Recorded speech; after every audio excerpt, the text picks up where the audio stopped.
Tout avait pourtant bien commencé. Au cœur du 9e arrondissement de Paris s'officialisait ce jeudi 24 octobre la création d'un nouvel État, celui de la diaspora africaine.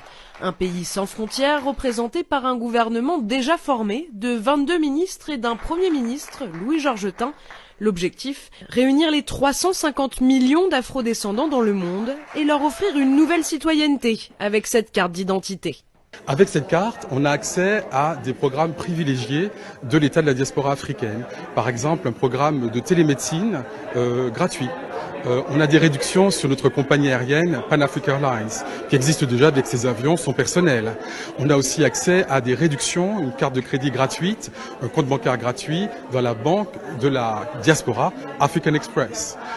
Il y a aussi par exemple l'Agence internationale pour les stages, et donc ceux qui ont la carte pourront être bénéficiaires de stages rémunérés parce qu'ils sont membres de cette famille. Des programmes ambitieux qui seront financés en partie par les membres de la diaspora eux-mêmes, mais également par le biais de cette nouvelle banque, la African Express.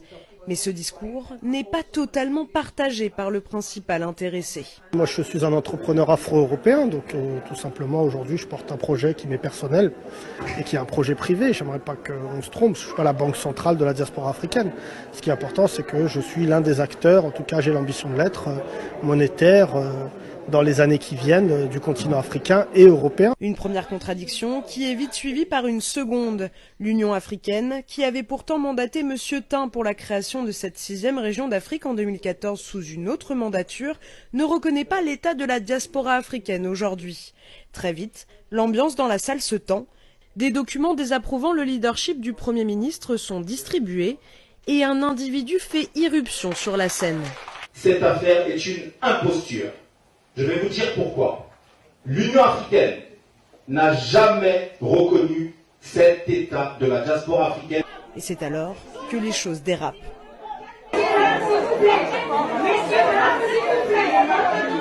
À peine ce nouveau pays est-il créé qu'il vit déjà son premier coup d'État. On ne peut pas ridiculiser la diaspora de cette manière. La création d'un État, encore une fois, obéit à un certain nombre de lois.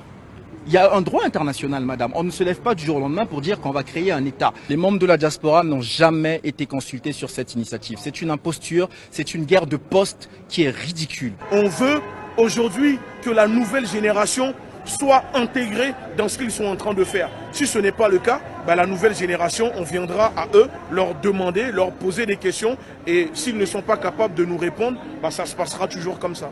Cette journée, historique pour certains, calomnieuse pour d'autres, montre bien que le temps du consensus entre les acteurs de la diaspora africaine est loin d'être arrivé.